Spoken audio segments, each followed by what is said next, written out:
Has some relevance. The Dolphins have played well here after the what was it 1-3 start. So they've done a good job. Turned the ball over a lot. Done a good job offensively of um, staying balanced and getting the ball to the skill players. Made a change at quarterback. Both quarterbacks have played well. So it's a good team that really has thrived off a lot of defensive turnovers, and as always, ball security be a key for us in this game.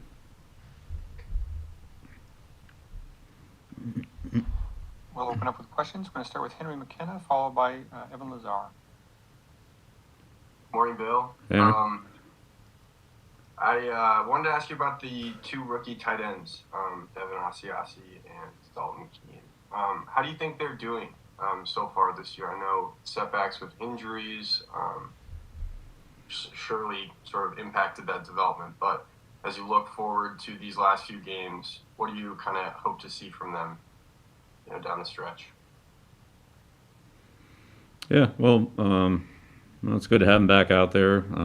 Last week they had a little more playing time, but unfortunately it didn't correlate into more practice time or quality practice time because of the schedule we were on. So we'll see how it goes here as they get more experience and reps at what they're doing, and and then how that transfers over into the game. So you're right, both guys missed some time there, kind of right in the middle of the season after they'd gotten started and had made some progress, and then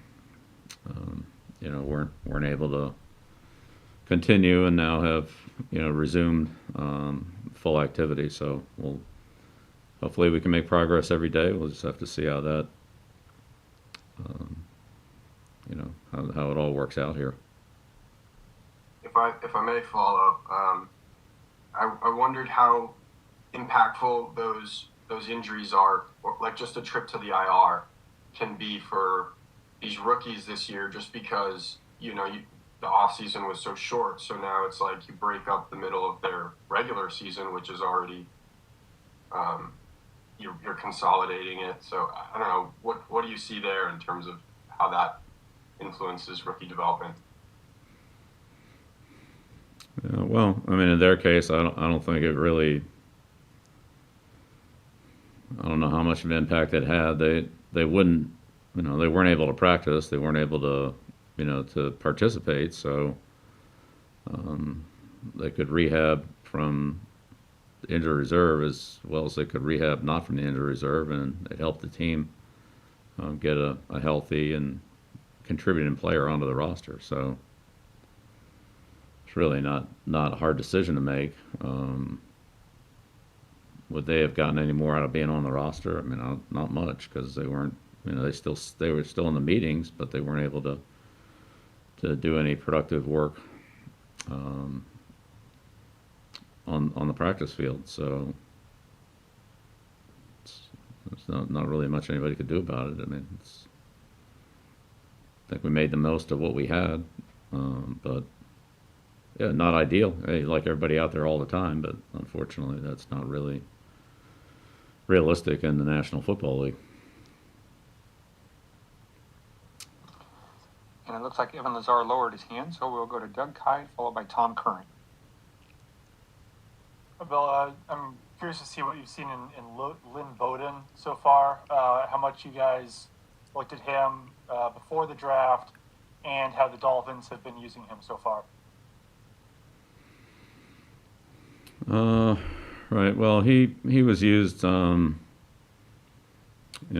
a handful of plays until about the last 4 weeks, and then he's played more in the last 4 weeks, and more last week. They got a couple of guys banged up in the game, so he's had more playing opportunities. Primarily lines up in the slot. They use him some as a wildcat player, and he's been involved in some other gadget type plays, but primarily plays in the slot. And then on your team, Justin Haran has been rotating in at left tackle over the last couple of weeks, and he had rotated in at positions before. Why do you like getting him on the field in those types of situations? Well, I think he's made progress for us. Deserves an opportunity to continue to play and improve. And then we've been in some situations where we've moved Mike inside and moved Jermaine over, and Justin played left tackle like in the Charger game. So it's been different, combination of different circumstances. But he continues to do good things and improve. Still got a long way to go, and a lot of learning experiences for him. But I think he's got a chance to be able to contribute for us, and potentially develop into some type of a role player for us. Thank you. All right, next question, Tom Kern, followed by Mike Reese. Hey, Bill. I'm curious about your feelings on the decision of Brian Flores to make the move to Tua. Not really on whether or not you agreed with it, but just quarterback is such a scrutinized position, and it's so fraught, at least from the outside, where we make a big deal of it. Does a coach have to weigh in all those things? You've made a couple of decisions over the course of your career that were at that position that were highly scrutinized and obviously very successful. But can you treat it as you would defensive lineman, outside linebacker, right tackle? Or do you have to take into consideration all those other things from the outside to come in? Yeah, I don't think I'm really qualified to talk about some other team's decision. But, look, anytime you have a position where only one player can play it, one quarterback, one kicker, one left tackle, it's a little different than, rotating players through at running back or defensive tackle or some of the other, positions that you referenced. So, you can play three defensive ends and, give them all playing time and evaluate them. It's more difficult to do at positions where only one player plays there. Rotating kickers, rotating quarterbacks, rotating punters. That's, could you do it?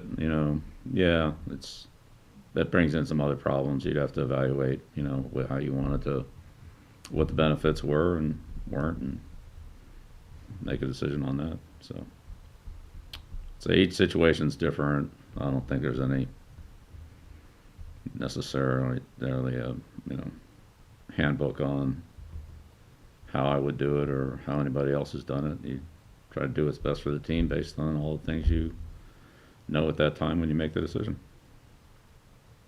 And just one quick follow is, conceptually, is it somewhat of a feel thing? I mean, you have to sometimes say, okay, well, we're going to see how this goes, even though it will be scrutinized and fraught with conversation and everything else. I mean, whether it was the Brady decision you made back in Cleveland, decisions you had to make, it's you have to kind of boldly go with what you know and trust your instincts, I would think, as a head coach. And damn the torpedoes as far as everybody else is concerned. Yeah. Well, I think Coach Flores made his comments about it, so I'm sure they were truthful, and I'm just speaking. I've made mine on it, and decisions I've made. I've tried to do what's best for the team, so that's what it'll always be. All right, appreciate it. It looks like the final question will be Mike Reese. Go ahead, Mike. Bill, I was curious about practice today. Were you planning on being inside? Yeah, we are. Okay. And any plans on Julian Edelman, maybe to start his clock off of IR today? Yeah, Julian, I'd put him in the day-to-day category.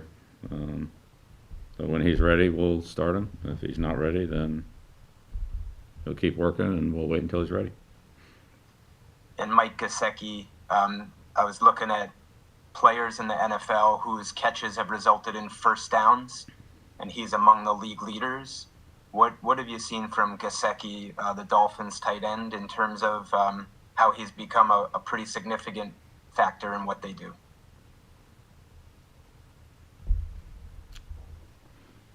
Well, he's got good receiving skills. He's really I'd say more of a big receiver than a true tight end.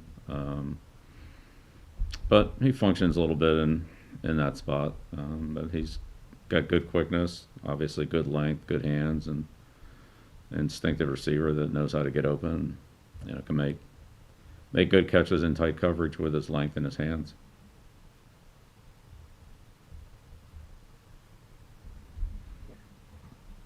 I see no other questions. We'll end it there. Thank you, Coach. Thanks, everyone. All right, thank you.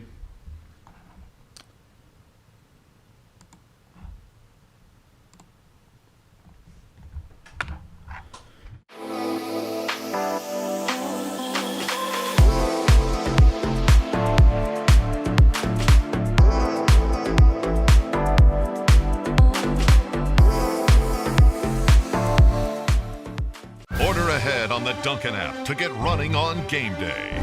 Whether you're a Patriots fan or a Dunkin' fan.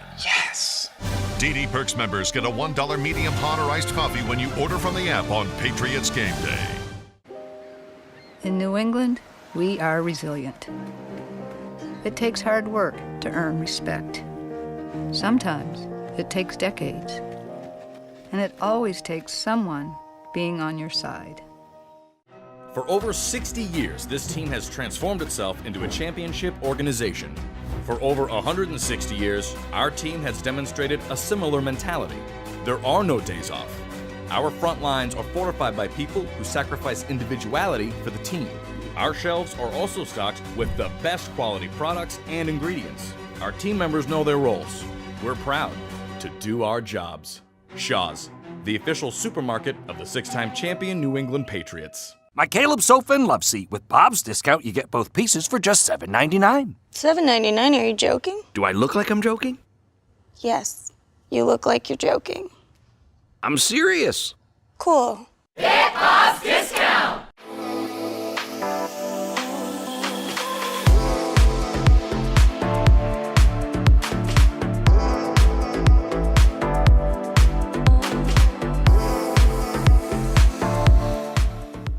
Order ahead on the Dunkin' app to get running on game day. Whether you're a Patriots fan or a Dunkin' fan. DD Perks members get a $1